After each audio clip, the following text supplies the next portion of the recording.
ela tem muito pouco espaço para acolher o sofrimento do outro, porque você vai tentar falar de um sofrimento para a vítima, normalmente ela fala assim: "Ih, você não viu nada. E eu, que isso, que aquilo, que aquilo, que aquilo". Aí ela vai tirando todo o rosário do sofrimento dela. Existe uma relação que tem o potencial de influenciar tudo na sua vida, a sua relação com você mesmo. Aqui neste podcast, nós mostramos as chaves do autoconhecimento para o seu amadurecimento emocional, que é a base de todas as mudanças positivas que você deseja realizar e que também afetam as vidas das pessoas que você mais ama.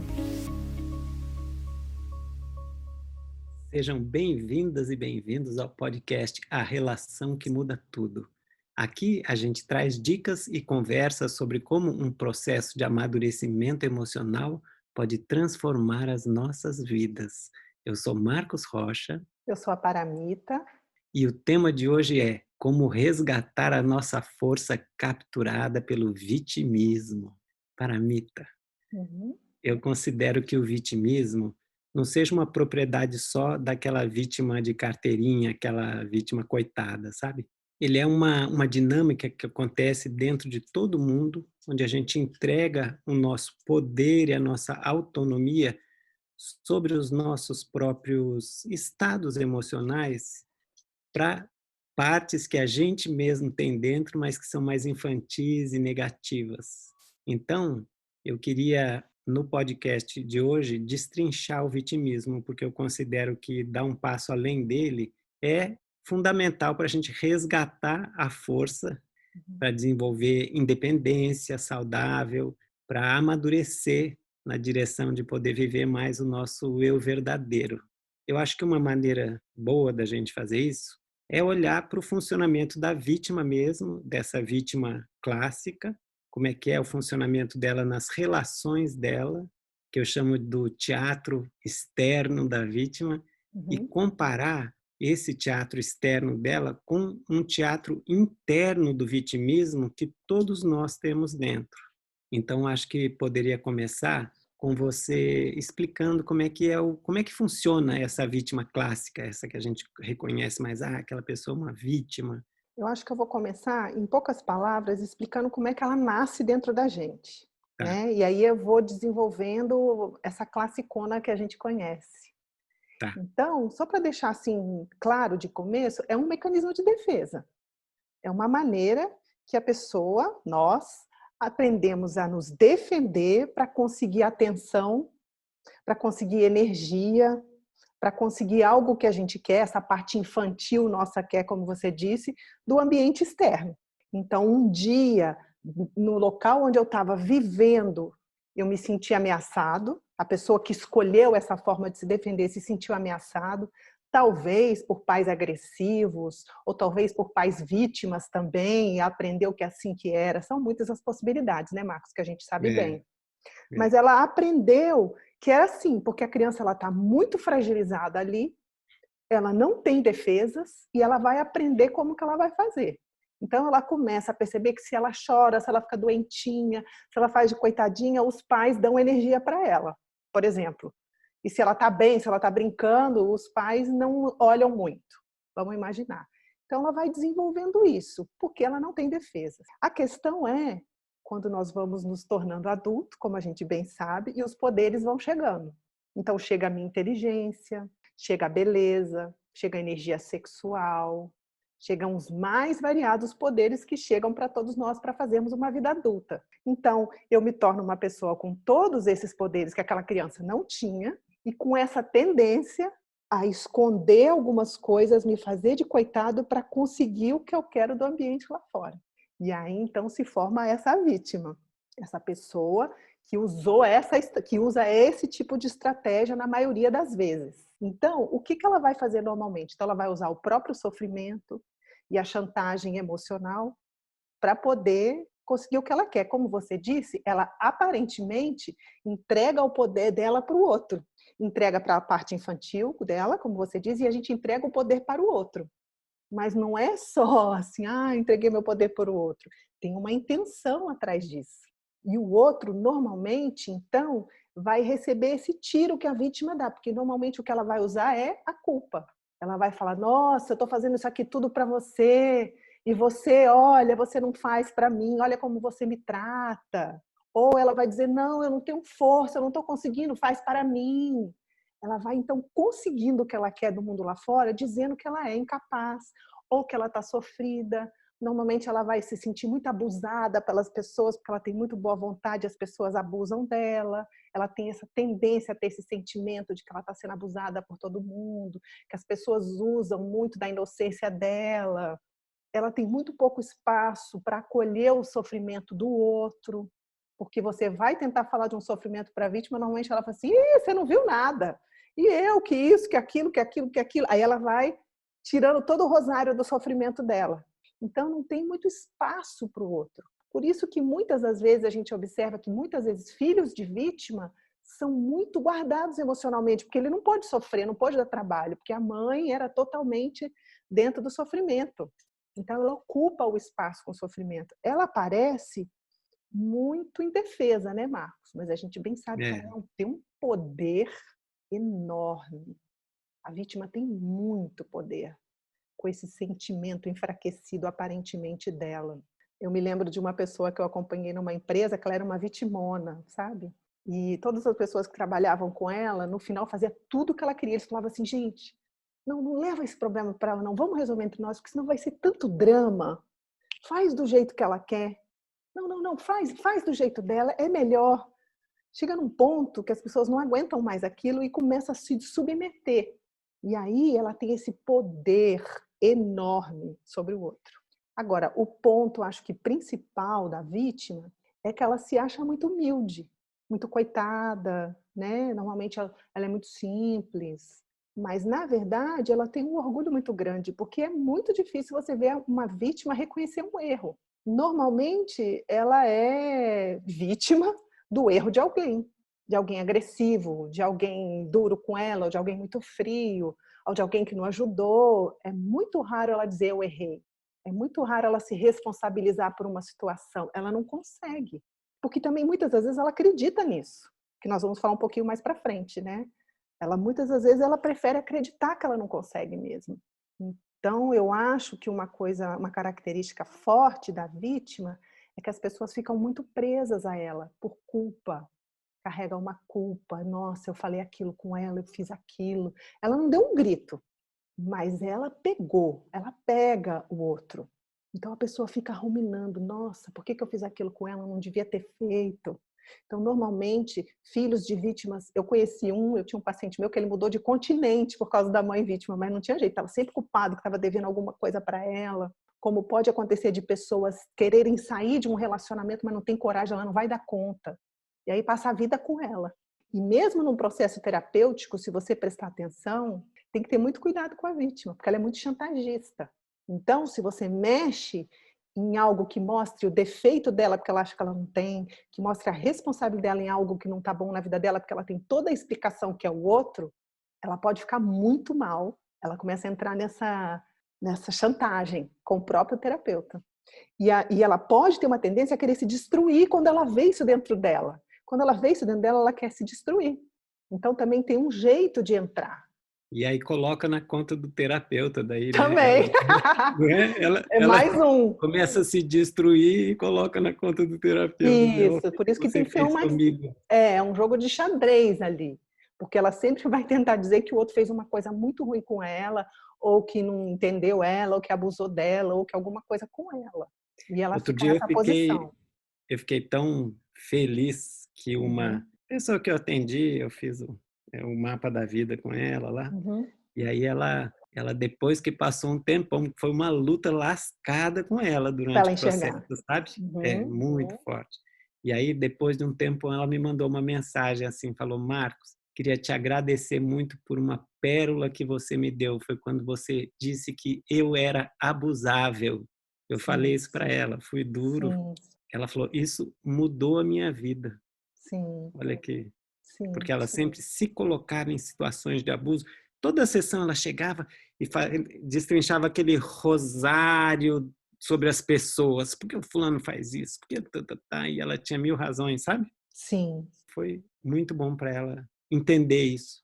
Claro, porque esse é nosso objetivo aqui hoje nesse podcast, né, É, Marcos? Mostrar que quando a pessoa percebe isso, nossa, ela sai de uma posição muito ruim que ela se coloca na vida, né? Para ela poder dar é, passos reais em direção à força dela, que ela acredita que está no outro, que o outro que vai ter que carregar para ela, que o outro que destrói, nós vamos chegar lá, né? É muito é. importante chegar nesse ponto do trabalho. Não, porque você, então, né, descreveu aí a meu pedido como é que funciona essa vítima, que é mais bem fácil da gente reconhecer, né? Então, É. aquela pessoa é uma vítima, isso já é uma linguagem popular, né? Uhum, Mas isso tem várias gradações. uhum. Então, eu queria que você fosse agora um pouco mais para o sutil, se você tem exemplos dessas outras vítimas mais sutis, assim, para a gente ir entendendo melhor. Eu acho que eu responderia essa sua pergunta com uma afirmação que você fez no começo, na sua introdução do podcast. Se a Hum, gente for no mais sutil, todos nós temos essa vítima dentro. Não é só aquela pessoa com a cara de coitadinha, não. Ela está em muitos lugares, né, desculpa, ela está dentro de todos nós em algum lugar. Porque aonde é que tenha um conflito na nossa vida, aonde é que tem alguma coisa que não está legal e que a gente não se responsabilizou ainda pela nossa parte, a nossa vítima está lá. Você sabe que eu estava observando em mim e em pessoas que eu convivo, eu atendo, que parece que a vítima é aquela coitadinha, mas mesmo quando nós estamos sendo agressivos, a gente se acha no direito de ser agressivo porque a gente acha que a gente é vítima do outro. Por trás da nossa agressividade também tem um vitimismo. A gente está ali acusando, jogando a culpa no outro. Quando a gente está colocando o outro na geladeira, que a gente está fechado, que a gente não quer conversa com o outro, no fundo nós estamos dizendo para o outro, eu sou uma vítima na sua mão, então eu tenho o direito de te gelar. sempre o sentimento de injustiça acompanha Isso, muito a vítima, né? Isso é é, uma base ali por trás da vítima, né? sempre. E é claro que realmente eu não estou querendo dizer aqui que as pessoas ao nosso redor são umas santas e que a gente só que fez tudo e não estamos reconhecendo. É claro que todo mundo tem a sua responsabilidade. E não é sempre que é fácil a gente ver a nossa responsabilidade. Também não estou dizendo que todo mundo tem que estar, eu já sei toda a minha responsabilidade. É difícil mesmo. A gente tem que passar pelo processo, muitas vezes, de se sentir injustiçado, de ficar chateado, de reclamar com o outro. É óbvio, não vamos ser aquelas pessoas, né, cheio de manuais de psicologia para conversar na mente. O sentimento vem, mas toda vez que a gente está, de alguma forma, chateado e arrastando aquilo por muito tempo, pode saber que tem um vitimismo nosso ali. Um jeitinho que a gente dá para entender, às vezes numa mensagem, numa conversa também, a gente dá a entender que o outro fez aquilo e coitado de mim. A gente manda essas mensagens de uma forma muito sutil, se você presta atenção. Eu estou É, me lembrando de uma música do Cazuza que ele fala: para que usar de tanta educação para destilar terceiras intenções? A gente faz é, isso muitas vezes como vítima. Olha, é só assim, sabe? É só um toque que eu queria te dar, mas aquele dia que você fez assim, aí a gente vai destilando o nosso vitimismo, que é humano, que é normal, mas nós estamos aqui colocando consciência, não é? A sim, gente sim, faz isso demais. sim. É muito sutil que lá no fundo a gente não quer se responsabilizar por muitas coisas que acontecem com a gente ou na nossa vida. Uma dica já que eu daria, se nós estamos com uma mágoa carregando há muito tempo e presa nela, pode saber que tem uma vítima lá. E é ruim pra gente, né? Porque a gente fica com raiva do outro, é ruim pro outro, mas a raiva tá dentro da gente. A gente fica cozinhando nesse sentimento ruim, né? E a Sim. vítima trancando esse sentimento na gente, não deixando a gente sair dali. E a gente fica dependente emocionalmente, né? Muito. Dependente de como se ele tivesse, ele tem o poder de liberar a gente desse sentimento de raiva, né? Se É. ele vier e se redimir, O se que ele muitas vezes vier, ajuda, claro, né? Mas às vezes um primeiro passo pode ser nosso também, ou até dentro da gente, mas eu também provoquei aquilo de alguma forma. Não é fácil, né, Marcos? Eu não, sei não é que nós fácil. estamos falando de uma coisa muito profunda e que nós mesmos caímos muitas vezes nisso. Sim, Mas é um estudo importante, como você disse, para quem quer amadurecer, né? E além dessa parte infantil da criança birrenta, mimada e que, né, não quer se responsabilizar pela própria vida. e que é dependente emocionalmente dos pais, não só emocionalmente, é dependente materialmente, fisicamente, Sim, emocionalmente dos pais, e que é natural naquela fase da vida. É biológico isso, no processo ali sim. de desenvolvimento, a gente nasce totalmente dependente e vai ficando independente, né? E Sim. aí, um amadurecimento completo seria a gente estar independente mesmo, independência saudável, não independência, Ótimo. como que se diz, Autossuficiência. é uma autossuficiência, né? Que é uma Agora, outra forma também de não amadurecer, que daí depois a gente vai fazer um outro podcast a respeito, né? mas aí quando a gente cresce e não cresce no sentido da dependência para a independência, que é o amadurecimento, né, para ser Uhum, um adulto, uhum. aí vira uma vítima, né? Então acho que você podia falar um pouco do que é essa dependência emocional, então quando ela persiste na gente na vida adulta. Então, vamos imaginar que eu, na infância, eu entrei em contato com muitos sentimentos, por exemplo, sei lá, de rejeição, de inadequação, e que eu, como criança, não tinha condição de lidar com aquilo. Eu precisei guardar no meu inconsciente porque eu estava muito pequena para lidar com aquilo. Então, aquilo, eu pegando esse exemplo, ficou guardado em mim. E aí eu cresço e eu dependo o tempo todo do mundo lá fora me aprovar, me incluir, porque eu não quero encostar nessa minha dor. Eu, quando criança, não podia fazer nada com aquilo, guardei dentro de mim e uma parte minha eu não quero mais sentir isso. A gente vai fazer tudo o que pode para não sentir isso. A vítima, no caso, que é quem nós estamos falando hoje, ela vai fazer sempre de uma coitada, de fazer de alguma forma para que o outro inclua ela, para que o outro a acolha, porque a gente não quer encostar nessa dor. Então, a dependência emocional é quando eu estou dependendo o tempo todo do outro, que é uma coisa infinita e que é um sofrimento sem fim, porque não vai dar para todo mundo aprovar e incluir a gente o tempo todo. Não vai dar para a gente ser aplaudido o tempo todo, que esse é o grande problema do ego. Tem um monte de gente aí que precisa de aplauso, que merece também. Então a gente fica nessa dependência eterna que o outro me dê energia para que eu não encoste lá. Então a vítima vai usar dessa forma, se fazendo de coitada, se fazendo de enfraquecida, usando 1000 estratégias, colocando culpa no outro, então ele me deve, por isso, não é melhor eu convidar, né? Vamos convidar a fulana, porque se a gente não convida, ela vai ficar tão chateada, ela vai ficar tão em crise, vamos convidar, é melhor incluir, na dúvida inclui ela, porque ela vai ficar mal mesmo, ela vai jogar culpa mesmo, ela vai cobrar mesmo.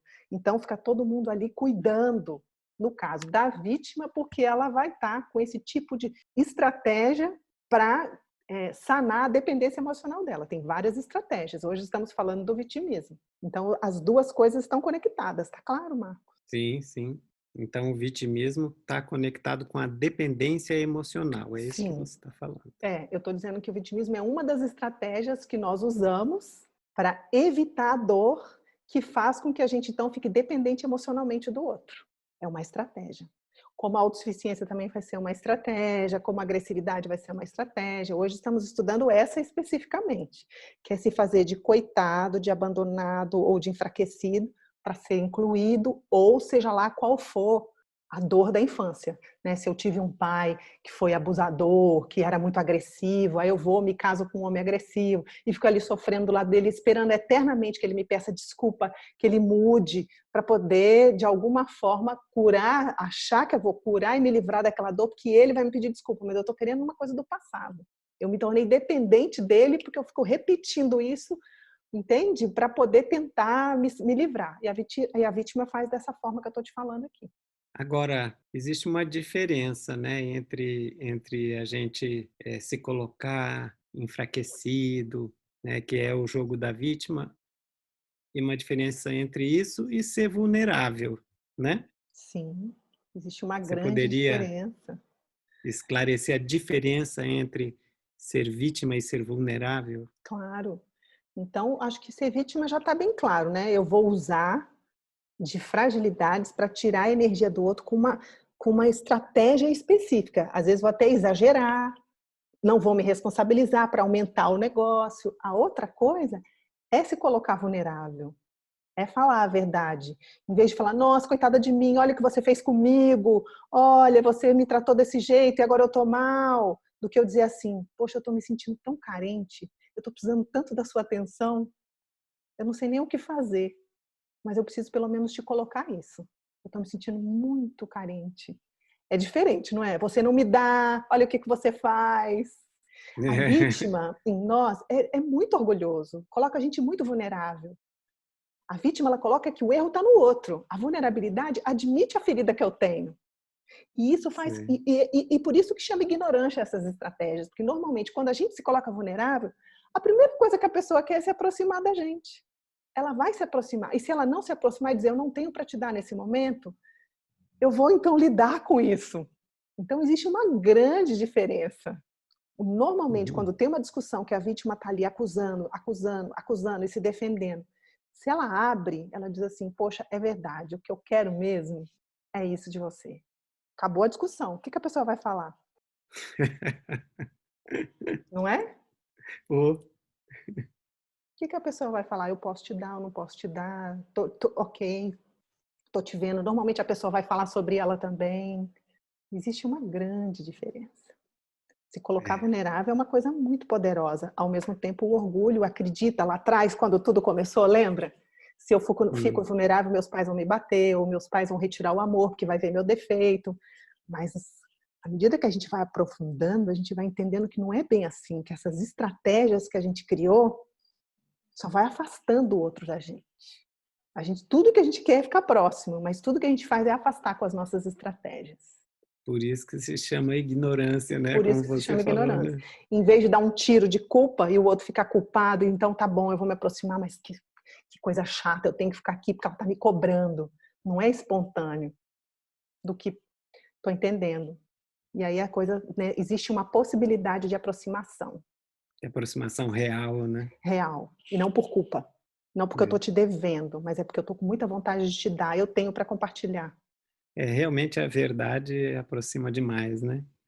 E quando não aproxima é porque, pô, ainda bem, graças a Deus. Então, não era mesmo para ter proximidade, né? Se a relação era baseada na culpa, Sim. né?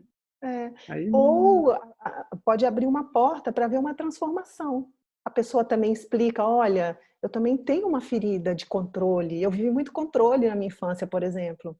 Eu tinha uma mãe muito vítima. Então também eu tenho um exagero. Às vezes você está trazendo as suas necessidades reais, mas eu não consigo ver, porque também é muito para mim. E aí vai se abrindo uma porta de um diálogo. Um pode ir entendendo o outro. Eu já acompanhei exemplos assim. E já vivi exemplos assim, né, de relacionamento onde tá um culpando o outro, tá um culpando o outro, aí quando um começa a tomar a responsabilidade, a ficar, como você falou, vulnerável, um abaixa a arma assim, devagarinho, olhando pro outro direitinho, aí o outro começa a querer abaixar também, e aí não é que a gente tem que sair correndo, às vezes poxa, realmente não vai dar aqui, ou, não, então, o nosso padrão, ele se esbarra, nós estamos aqui como a gente já brinca muitas das vezes, né? Um agressivo tratando a vítima daquele jeito. Aí a vítima fala, é assim que você faz? Eu faço tudo para você e você me trata desse jeito? Aí ele olha para ela, para de drama, pelo amor de Deus, eu não aguento esse drama. Aí está a defesa. Aí está o vitimismo, aí está uma agressividade. Ou, poxa, o que eu estou querendo mesmo é sua atenção, eu não sei como pedir, então eu fico fazendo esse drama. E eu também me sinto sufocado muitas das vezes, mas nem é você, é um jeito que eu tenho. E aí abre-se portas, né? Se tem um conflito, se tem um vitimismo, a gente procurar um jeito de mostrar vulnerabilidade e não usar da fraqueza para tirar a energia do outro, uma porta se abre, uma É possibilidade. verdade. Não é? Oh, escuta, você se lembra de algum exemplo assim de caso que você acompanhou, de ver alguém tomando consciência da vítima dela, tomando consciência que ela está atuando na vítima e aí isso trouxe alguma mudança para ela? Olha, eu acho que eu vi muito em casais isso. Eu me lembro, por exemplo, de uma moça que ficou muito presa num relacionamento antigo, se sentiu muito traída, se sentiu muito desconsiderada, e aí ela não conseguia sair desse sentimento, e aí ela não conseguia ir para um outro relacionamento, e ela só conseguia enxergar aquilo na relação. Até que ela foi passando pelo processo terapêutico e ela foi percebendo que ela fugiu a vida inteira de tomar responsabilidade pela vida dela. Então, quando ela começou esse relacionamento, por exemplo, ela ficava o dia inteiro na casa do namorado, ela não queria fazer mais nada, ela entrou nesse vitimismo com muita força. Então, ela abriu mão de muitas das amigas para ficar ali com ele.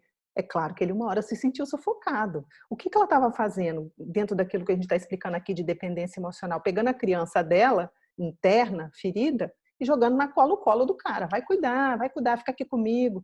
Se ele ia dar uma volta com os amigos, que é natural. Nossa, ela põe uma culpa, mas olha, eu nem vou mais com as minhas amigas. E aí ela foi percebendo que do jeito que ela estava também na relação, quem ia querer ficar numa relação tão sufocante assim com uma vítima nesse nível? Então, ela percebeu essa dependência emocional, começou a voltar a energia para ela reconhecer. Então, realmente, é muito difícil, não sou eu, é muito difícil esse padrão da vítima em mim. E aí ela foi cuidando daquilo, de cuidar das amizades, cuidar do trabalho, que é tudo que ela estava fugindo e falando que era ele. Aí ela foi se fortalecendo, e claro que ela foi se tornando uma mulher mais independente, portanto mais atraente, com mais energia, e aí foi abrindo as relações para ela. Mas ela ficou muito tempo presa, querendo, como que fala? Algum tipo de ressarcimento, não? Como que chama a palavra? Sabe? Que ele viesse, pedisse desculpas, nossa, eu errei. Realmente, a maneira que ele fez não foi a melhor maneira do mundo. Ele ficou com outra pessoa, não falou nada para ela. Mas quando eles conversaram, ele falou, eu queria viver outras coisas. Se eu falasse, ia ser um drama tão grande. Eu fiquei com tanto medo até de você se matar, eu estava me sentindo cada vez mais preso. Mas ela estava pegando toda a responsabilidade da vida dela e colocando dentro do relacionamento. Aí quem aguenta? Se ela mesma estava aguentando a vida dela, como é que ele ia aguentar? Então esse foi um exemplo que eu vi bonito de ver. Porque aí o que aconteceu? Ela começou a resgatar a força dela. A força dela começou a voltar para ela. Ela passou pela dor de ter se sentido muito, eu me lembro aqui agora, de ter se sentido muito inadequada para a própria família dela. Então ela não tinha coragem de ter muitos amigos, ela não conseguia ter muitos amigos, ela não conseguia acreditar que ela podia ir bem no trabalho. Então atrás dessa paixão toda, desse louco amor todo aparente da vítima, ela estava fugindo de algumas coisas e pondo na conta dele. Daí a importância de enxergar o vitimismo para resgatar a própria força. Hoje em dia, não estou dizendo, agora ela está totalmente curada, mas ela tem o trabalho dela, ela tem as amigas dela, ela faz a yoga dela, ela está casada com um cara que dá essa liberdade para ela, ela dá também, ela tem sempre que vigiar, senão daqui a pouco ela está cobrando alguma coisa, sabe, a mais do que o necessário. Mas ela deu grandes passos. Que é um padrão que ela tem dentro, né, e que ela tem que ficar esperta. Isso. De quando está alguma coisa, que ela está com algum sentimento de insegurança, ela vai culpar ele. Quando acontece alguma coisa, a culpa é dele. Entendeu? Sim. Entendi. Acho que esse é o exemplo que eu teria para te dizer. Eu acho que você já esclareceu bastante como é que é o funcionamento das relações da vítima com as pessoas, mesmo as relações internas, né? Uhum. Daí, então, agora eu queria trazer um pouquinho da relação interna que tem, né? O teatro interno do vitimismo que existe em todos nós, né? Que eu estava falando lá, né? Naquela introdução. E eu queria fazer essa comparação mesmo, né? Porque facilita para a gente entender. Assim como a vítima se relaciona com as pessoas, e ela bota culpa nas pessoas, algumas características, né? A vítima culpa o outro, ela sente raiva do outro, embora ela não perceba, mas ela tem raiva do outro porque a culpa é dele, sim, né? Da vida dela esse não está injusto, indo esse bem. ingrato, sim. Então, e ela fica na dependência dele, esperando que ele resolva a vida dela. O outro, nessa relação, aí ele se sente culpado e fica com pena da vítima, e aí, né, fica um engate.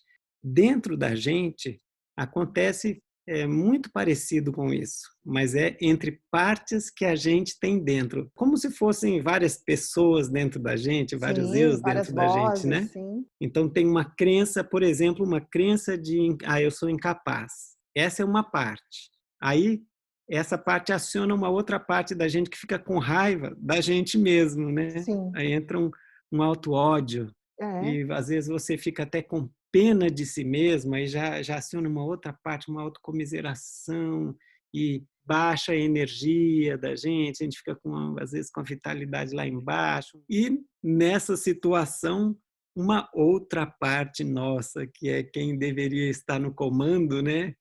Que é o nosso eu consciente, o diretor do teatro, né? Sim. O diretor do teatro deveria ter a capacidade de essa peça toda está acontecendo, esse jogo entre os personagens, aí ele fala, agora vamos mudar de cena, agora vamos ficar bem, né? Não vamos ficar ouvindo essas vozes, não, isso aí é uma ilusão, são núcleos que a gente tem dentro, mas pega o leme aí, dirige seu barco, né?